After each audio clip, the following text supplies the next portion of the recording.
мемлекеттік тарихи-мәдени музей қорығы. Музей түні акциясы аясында танымал суретші, этнограф, тарих ғылымдарының кандидаты Қалиолла Ахметжанның шығармашылық шеберханасында кездесу өткізді. Қалиолла Ахметжан Қазақстанға танымал суретші, тарихшы әрі этнограф, орта ғасырлардағы кемеліне келген әскери жүйелердің бірі болып саналады. Еуразия далаларындағы әскери істердің тарихын қайта қалпына келтірген ғалымдардың бірі, қазақ батырларының қару-жарақтарын ғылыми көркемдеп, қайта қалпына келтірумен айналысады. Ғылыми және ғылыми көпшілік мақалалар, сондай-ақ қазақтардың жауынгерлік дәстүрлері мен әскери өнері бойынша бірнеше монография жариялаған.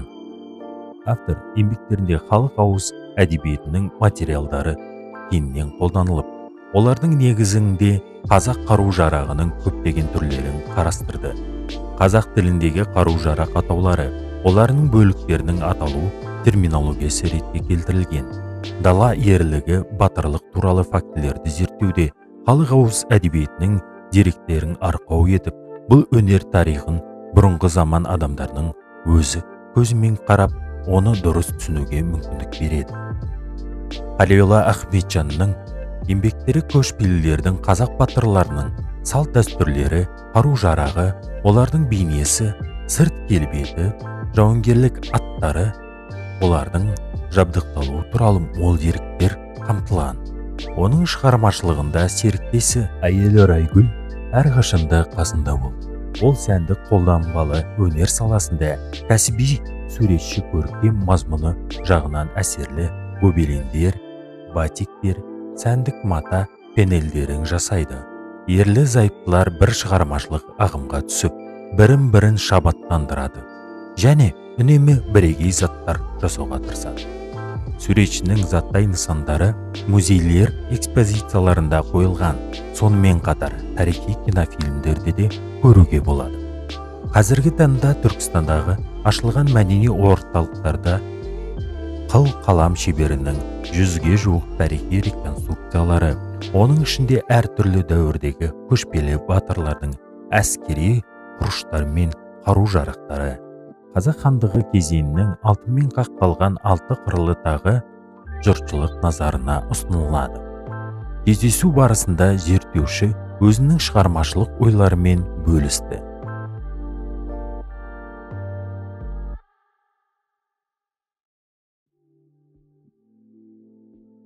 Қалиолла Саматұлы, қайырлы күн. Бүгін сіздің шеберханаңызға қонаққа келдік. Осы творчество шабыт шеберханаңыз туралы айтып кетсеңіз, көрсетіп таныстырып бізді. Мұнда біздер қару-жарақтың реконструкцияларына айналысып жатырмыз. Шеберлеріміз жұмыс істеп жатыр. Осында тағы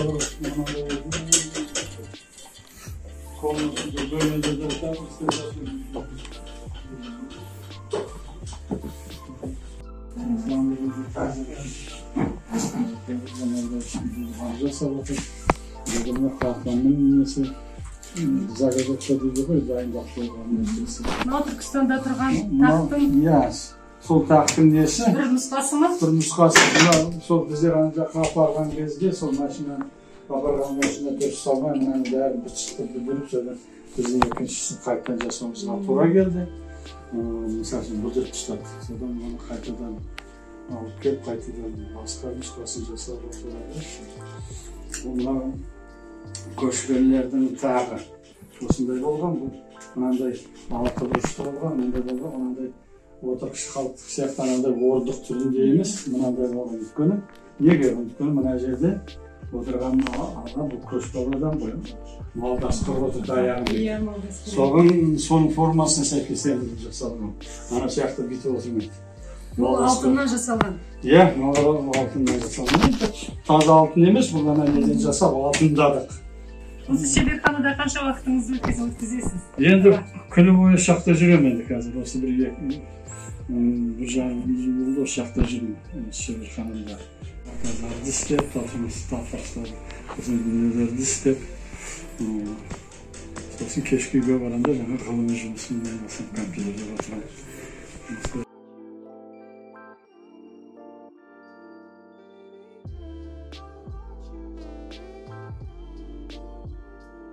Қариялла Саматова қазақтың көне қару-жарағын көп жылдан бері зерттей келе ғана қоймай, оған реставрация жасап келесіз.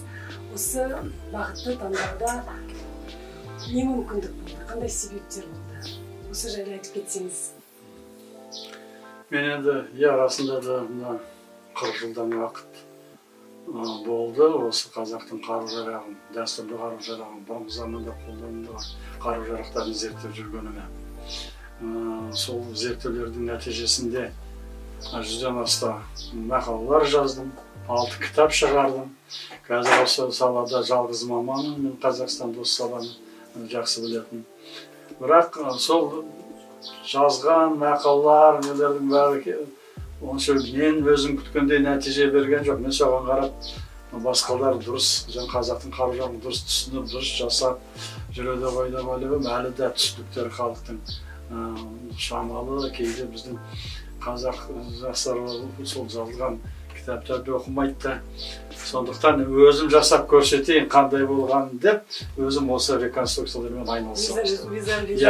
Тура қандай болғанын, қалай істелгенін, ешқандай қателіксіз тарихи дәлдікпен жасап көрсету үшін осыларды енді өзім жасай бастадым. Сол біраз жылдар болды. Бұл жұмыспен айналысқалы көптеген жаңа реконструкцияларды қазір солар музейде тұр. Әскери тарихи музейде, үш реконструкция Сақтың, Түрктің, Қазақтың жауынгерінің. Былтыр Түркістандағы мәңгілік ел деген мәдени орталық бар. Ұлы дала елі деп аталады. Ұлы дала ел деген мәдени орталық ашылды.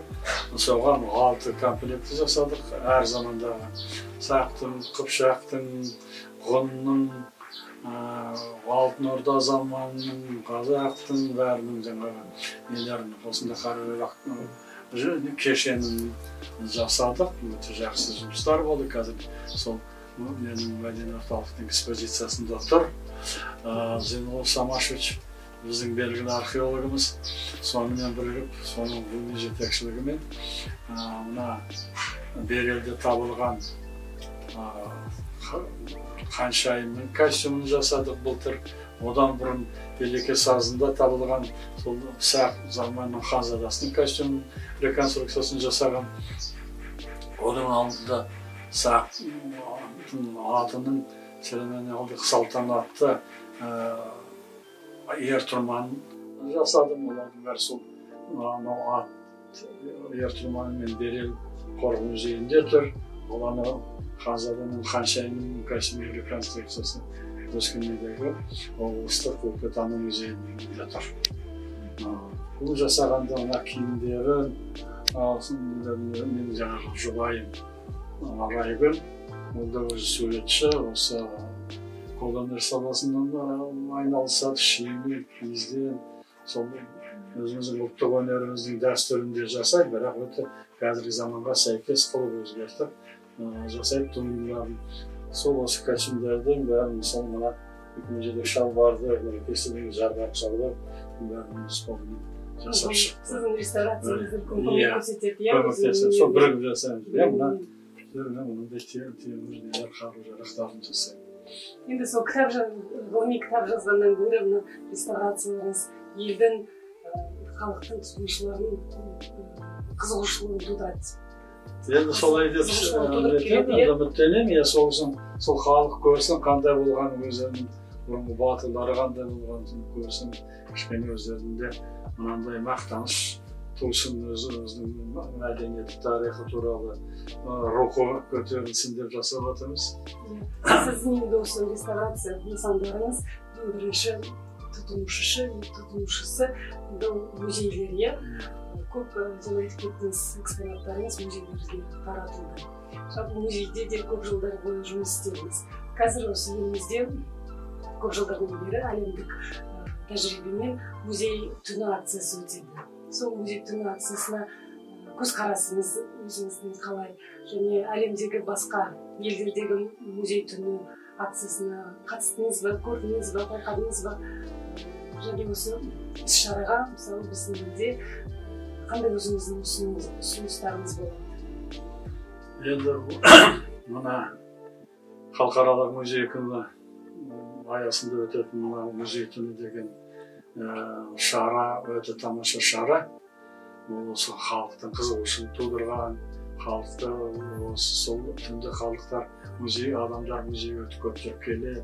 Неше түрлі қызық программалар қойылады. Меніңше бұл өте тамаша шара. Бұл музей жұмысын да жандандырады, халықты да музейге қызығушылығын тудырады.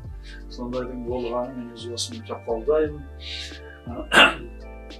Шетелдердегі сондай шараларға қатысқан емеспін, бірақ өзіміздің музейлерде өткен, ұлттық музейде, кезінде орталық музейде жұмыс істедім, сол жақтағы сондай шараларға қатыстық, өте тамаша қызықты өтеді. Әдетте өте көп жиналады халық. Енді жайшылықта келмейтін адамдар келеді музейге. Кейін сосын олардың кейін музейге келіп жүруіне не болады, түрткі болады. Сондықтан бұл шара жалғастырылып, одан да қызықты формалар пайда болсын деп тілеймін. Иә, мысалы сіздің реконструкцияларыңызбен қазіргі әлемде ойын тәрізді жастардың арасында тарихи реконструкциялар фестивальдері өтеді. Сондай фестивальдерді мысалы музей қорықтардың аясында көрсетуге мүмкіндік жасауға болады, иә? Әрине, қазір мынау қазақтың жігіттері батырлық костюмын киіп, қыздар көйлектерін киіп, қазақтың тарихи реконструкция деген бүгінде әлемде өте үлкен қозғалыс, қоғамдық қозғалыс. Осы салада жаңағы шетелдерде, Америкада, Европада, Ресейде өте көп клубтар бар, өтіп фестивальдар бар. Оған жұрт өте белсенді қатысады, оның бәрін істейтіндердің бәрі өмірі жаңағы арнаулы мамандар емес, жаңағы өзіне хобби ретінде айналысатын, кәдімгі әр салада жұмыс істейтін адамдар, жастар көпшілігі. Бізде де сол енді солардан көріп бізде де енді 3-4 клубтар пайда болды, бірақ онда негізінен жаңағы бас клубтың өкілдері, әсіресе негізінен орыс жастары, қазақтың жастары мұндайға қызықпайды. Мен соған жаңағы өте ішім ашиды. Мұнда осындай батырлық дәстүрі бар халықта. Қазір жастардың, ер балалардың осындай дәстүрге қызықпауы меніңше біздің осындай батырлық рухты жоғалтып алғанымыздың белгісі деп ойлаймын.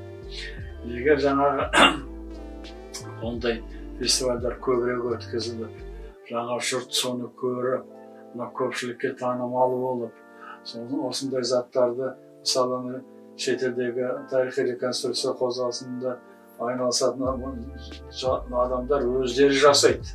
Олардың білімді, мен олар интернетте олардың жаңағы сайттарын қараймын, көп қараймын. Олардың жазғандарын оқимын сол сайтты.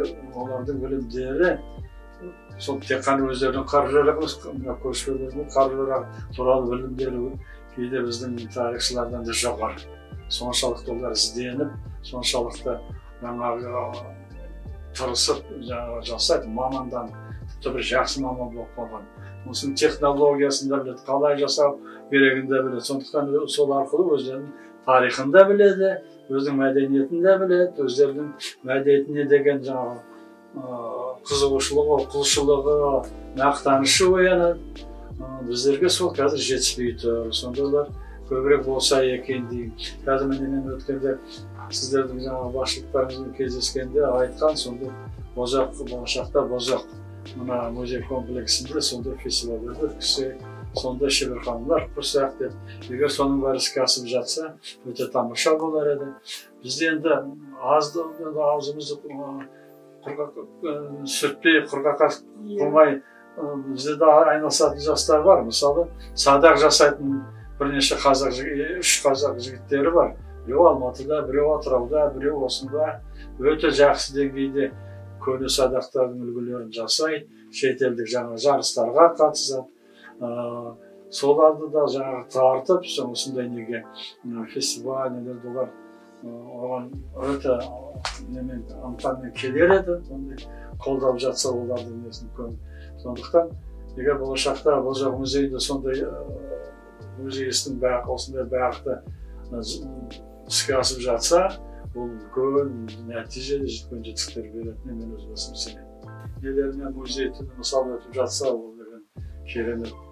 Тек қана біздің адамдарды ғана емес, шетелді де қызықтыратын шаралар болар еді деп ойлаймын. Біздің енді тарихи сана сезіміміз жаңа ғана сол әлі жылдан бері енді ол үшін мәдениеттің жан-жақты салаларының дамуына байланысты қазақтың тарихын көрсететін жақсы кинофильмдер болу керек, көзбен көретін жастар. Сосын оны өздері визуализация жасап, күнделікті тарихи реконструкцияларда киініп, осы батырлардың рухын сезінгісі келетіндей отырып, өзі дәрежеге жетеді деп ойлаймын. Дұрыс айтасыз, осыны өзі, мысалы мен осыны өз қолымызбен жасап, осыны сосын өзің киіп, жаңа қалды көрсең, өзің бір басқа заманға түсіп болғанда әсер аласың. Оның жаңағы кинодан көргеннен әсері мүлде басқаша. Осы заттарды қолыңмен жасап, бұрынғы адам сияқты істеп, сосын соны өзің киініп тұрсаң, бұл заманды біз басқа заманға өтіп кеткендей жаңағы болып, сол уақыттың арасынан өтіп кеткендей боласың. Сондықтан сондай нәрселермен жастар көбірек айналысса, олардың рухы көтеріледі деп ойлаймын. Ал осы қазір тарихи ғылымдағы жас мамандардың өзінің бағытын іздеуде қандай өзіңіздің ұсынысыңыз болады? Мысалы, археологияға барымсыз, өзі этнографсыз бір жағынан қай мамандықты бағытты таңдауға кеңес беремін. Кеңес бере аласыз. Мен бізде археологтар жеткілікті. Өте жақсы археологтарымыз бар. Шетелге танымал. Тек қана Қазақстанда емес. Археология ғылым өте жоғары. Бізде этнография саласында мамандар аз.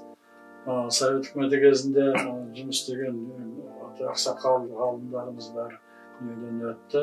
Енді олардың істерін жалғастыратын қазір этнографтар аз.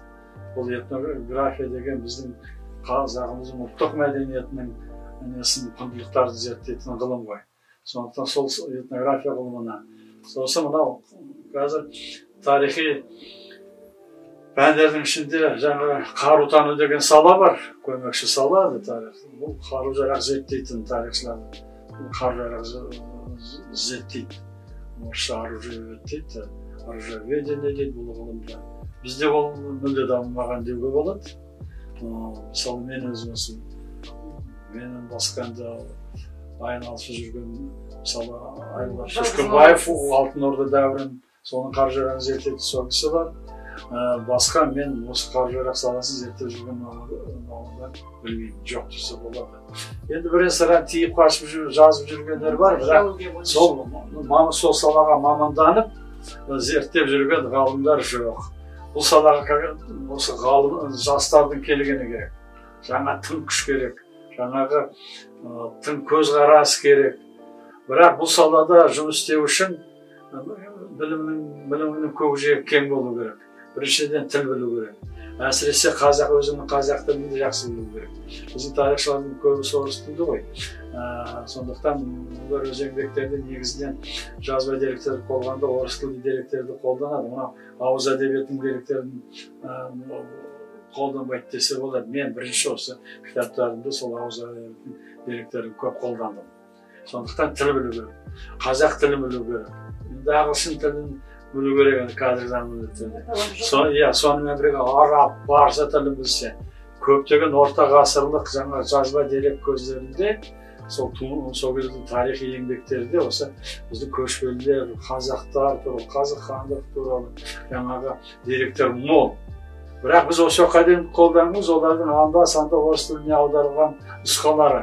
Бұны түпнұсқада оқу керек. Өйткені кейде жаңағы түпнұсқадағы нәрсені орысша аударғанда басқаша аударып жібереді дағы жаңағы қате түсінік пайда болады. Мысалы мынандай греко-савоттың мына шығыршығының ішкі диаметрін көздеп атайды қазақта. Көздеп. Соған қарап мына осының үлкен кіші көздің үлкен кішіне қарай шөже көз, торғай көз, бадана көз деп бөледі. Сонымен сол кірпік сауыттың түрін анықтайды. Ол қару термині, қару атауы, ол көздеген атау басқа шығыс араб парсы тіліндегі жазба деректерде де айтылады көздеп. Мысалы оны орысшаға аударғанда оны әдеби метафора сияқты аударады. Біреу очи деп аударады орысшада, это очи кольчуги, біреу глаза кольчуги, біреу зрачки кольчуги деп. Яғни оның терминдік несін сипатын жойып жібереді. Сондықтан оның термин екенін ешкім білмейді. Ойлайды, өзі әдемілік үшін қолданылған сөз екен деп. Очи черный деген сияқты. Ал шын мәнінде ол терминдік атау. Сондықтан соны жақсы білу керек. Түпнұсқаны оқу керек. Өйткені әлі түпнұсқада көп нәрселер осы дұрыс аударылған жоқ орыс тіліне. Оны түпнұсқаны оқыған адам ғана түсіне алады. Сондықтан сондай жақсы дайындықпен келген жастар керек. Тілді білетін, өзінің мәдениетін білетін. Енді осы салада өзіңіздің оқушыларыңыз бар ма? Өкінішке айтып отырмын ғой, енді осы саламен осыған қызығатын жастар жоқ, өкінішке біздің жастарымызда. Сол келіп, осыны үйренейінші деген ешкім жоқ, өкінішке орай. Болса мен қуана оларға нетер едім, көмектесер едім, білетін білімді үйретер едім. Айтып отырмын ғой, болса мына қару-жарақпен әскер өнер саласы біздің жастарды қызықтырмайды. Неге екен? Бұл енді мына біздегі жауынгерлік рухтың жоғалғаны болу керек. Мен мысалы жаңағы бұл саланы көбірек телевидениеде насихаттау керек. Кейде жаңағы осылай келіп түсірген журналистерге айтамын, сіздер немене осы бір программа, қай программаны көрсең міндетті түрде жаңағы тамақ пісіріп жатады бәрі. Спортсменді шақырсаңыз да тамақ пісіртесіз, жаңа ақынды, әншіні шақырсаңыз да тамақ пісіртесіз. Тамақ пісіргенде бәрі тамақ пісіру керек па? Осы неге мысалы бір спортсмен келіп жаңағы күрестің әдістерін, бокстың әдістерін үйретпейді, немесе бір музыкант келіп домбыра ойнау әдістерін, қобыздың нелерін, ерекшеліктерін неге түсіндірмейді, неге өз мәдениетімізді көбірек сол жағынан неге насихаттаймыз, неге осы мына батырдың қару-жарағы көрсетілмейді, батырлар туралы деп көбірек айтылмайды. Ертең біздің елімізді қорғайтын керек қой, жастар керек қой ертең. Рухы бар, батырлық рухы бар жастар керек, елімізге қорған болады. Оны тамақ пісіретін адам емес, тамақ пісіретін табылар. Қазір біз технологиялық тамақты пісірмесе де болады, дайын неше түрлі технологиямен автоматтар пісіре береді. Онда елді қорғайтын батырды оны автоматпен жасай алмаймыз. Жоғары оқу орындарда специализация жасау керек шығар. Сондай болу керек шығар. Балалардың, жас студенттердің қызығушылығын тудыру шығар. Сондықтан сондай көп бұл осы салада көп кемшіліктер бар, әлі жөндейтін, жетілдіретін. Осындай интервьюлерінде айтып отыруға тырысамын. Сіз жазған кітаптарында, мақалаларында сол үшін жазылып жатыр. Кішкене баяғыдағы біздің халқымыздың батырлық рухы оянса. Мысалы, француздарда рыцарлық рух деген осы күнге дейін сақталып келеді. Жапондарда самурайлық рух осы күнге дейін сақталып келеді. Бізде батырлық рухымызды өкінішке орай айырылып қалды. Соны қайтадан орнына келтірсек, басын тік ұстайтын, биік ұстайтын, ешкімді басын жастар ісі танышылады. Оны осындай батыршылдыққа үйрету арқылы тәрбиелеуге болады. Осы орайда біздің осы Бозоқ тарихи-мәдени жобада біздің жоба офисімізде мысалы бізде әскери спорттық лагерь болады. Оның ішінде балалар, жас өспірімдер келіп осы әскери күніне әскери өнері қалай дамығанын сабақ ату, түрлі ұлттық ойындарды үйреніп біліп көреді. Осы біздің тарихи мәдени музей жобасы туралы не ойлайсыз? Мен сол айттым ғой, өткенде таныстым. Енді ол жалпылама танысу ғой ол. Соның өзінде де енді өте жақсы жоспарлар қойғансыздар алдарыңызда. Соның іске асуына тілектеспін. Осында жаңағы музей жұмысын осындай бағыттарын, бұл даладағы ашық даладағы музей болғандықтан көп мүмкіндік береді. Анадай бір ғимараттың ішіндегі музейден гөрі анау жаңағы осындай фестивальдар, ойындарды өткізуге мүмкіндік береді оның жаңағы құрылымы, структурасы.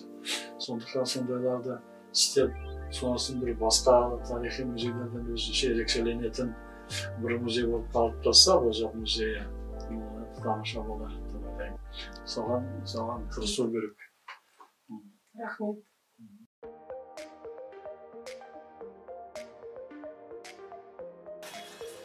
Я научный сотрудник музея-заповедника Бузок, и сегодня мы находимся в мастерской Калиола Саматовича, где Амантай Манжолович готов провести для нас мастер-класс по изготовлению реконструкции.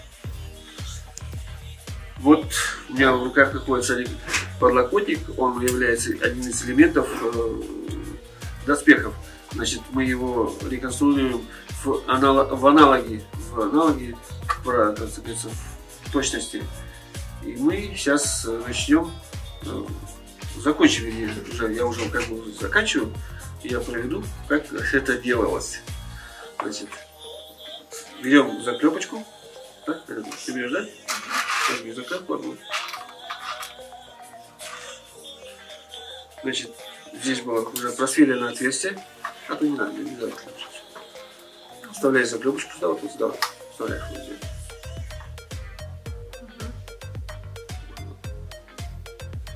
Получается.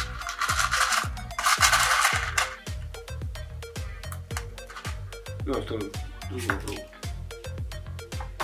Вот это вставляется. Все, вставляй. Переворачивай. Вот, теперь надо ее расклепать. Для того, чтобы расклепать, чтобы не повредить вид заклепки, да? Для этого у нас есть вот доводчик. Мы его вставляем в доводчик. Вставляем в доводчик. Шляпочкой прям так. Вставили, да?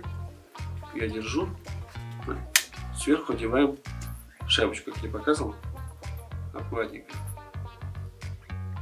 Я выдеваю сверху шапочку.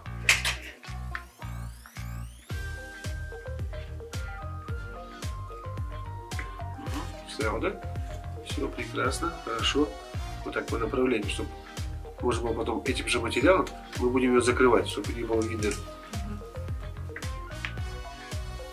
Так, у тебя был молоточек где-то. Идем. Все.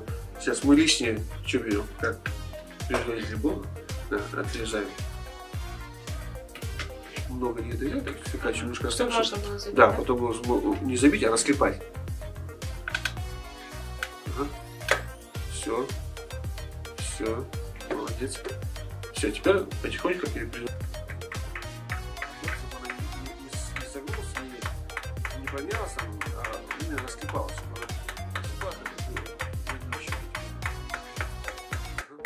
Смотрим, что у нас получилось. Так, сверху аккуратненько, да, получается. Этот доводчик не дает форму потерять этого заклепки. Дальше ставим и еще чуть-чуть, слегка чуть-чуть.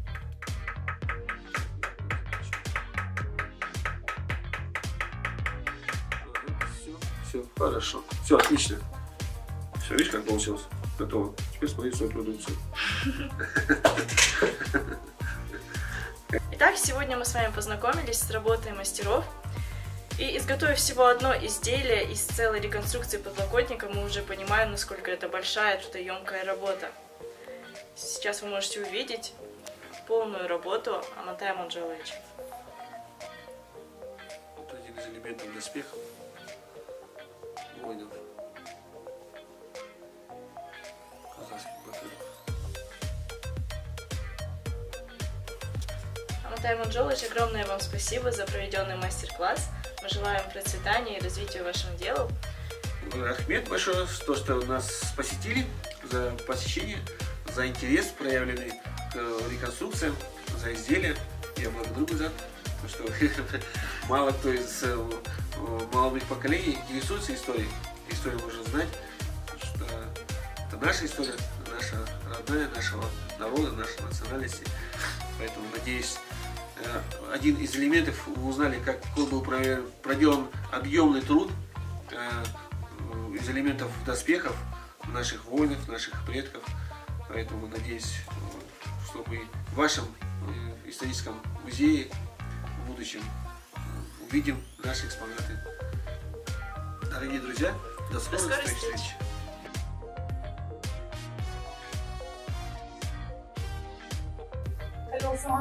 Мына Кирбез батырдың үстіндегі реконструкция костюмын жайлы айтып кетсеңіз. Мұнда енді мына 17-18 ғасырлардағы қазақ батырының жаңағы қару-жарағы көрсетілген. Мұнда істеген дүниелердің бәрі де өздерінің түпнұсқалары бар, жаңа заттар. Мысалы мынау дулыға Бөгенбай батырдың дулығасының көшірмесі. Бұл түпнұсқа олардың ұрпақтарында әлі сақталды. Оны кезінде өзім зерттеп, мақала жазған, соның да көшірмесін жасадым.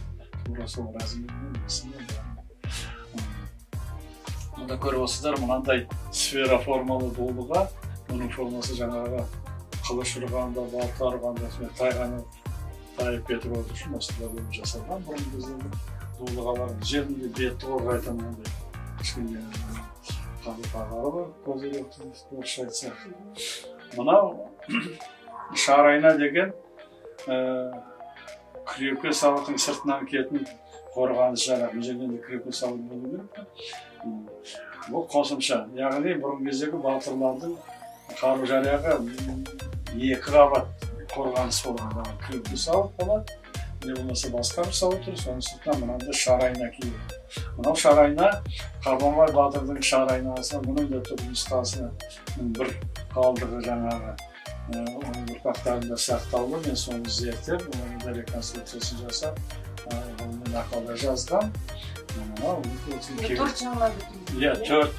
Шарайна деген сөздің өзі парсы тілінен алынған сөз. Шар деген төрт деген, айна деген мынандай тақта айна деп, өйткені мынау бүйтіп адам өзін көретіндей жарықтыратып қойылады, сондықтан айна деп атаған. Яғни төрт айнадан құралған қорғаныс жарақ. Шар айна деген, шарбақ, шардақ дегендегі, шаршы дегендегі сияқты төрт деген төрт күнінде тақта біз. Сонда әр батырдың өзінің осында шарайнасы. Бұл шарайнаның әр түрі болады. Мысалы, мына дөңгелек тақталармен жасаған шарайна болса, мысалы астында тұр. Ана Арыстан Сұлтанның шарайнасы мүлде басқа. Мынандай тақталар төрт күшті болатындары болады. Яғни бірнеше түрі болған. Мына жерде мен осындай жасап қойдым. Сосын мына бір жерде оның үстінде мына қалқа, мына қосымша қорғаныс несі ретінде мында темірден жасалған, қалқан, қолымыздан қорғанатын қорғаныс жарағы. Оны да енді жауынгерлік белді кішеге барлық қарулар асынатын болған. Бұл жерде өзімдікі мынандай нені көреміз. Қанжар, қазақтың қанжары. Мына қолы мынандай жеңше деп аталады. Мынандай қорғаныс жарағын қолданған. Әдетте мынандай сауыттардың көбі қысқа жеңді болады да, мына білектің, қолдың білегін қосымша қорғау керек. Соған осындай жаңағы жеңсе деп аталатын жеңді қорғап тұратын қорғаныс жарағы қолданылған. Мына жерде қылыш асылады, әдетте кісілердіктен жерде қазір мына қыны әлі біткен жоқ, істеліп жатыр. Сосын мынандай жақпен оқтары, мынандай жаңағы садақта, сосын мынандай қорамсақта алады. Мыналарда дағы түпнұсқасы, осының түпнұсқасы Ресейдің этнографиялық музейінде бар. Осындай түрлі түсті оюлармен, мынандай бедерлеу әдісімен көркемделген әдемі. Бұл енді әрине жай қарапайым батыр емес, атақты батырдың несі, садағы.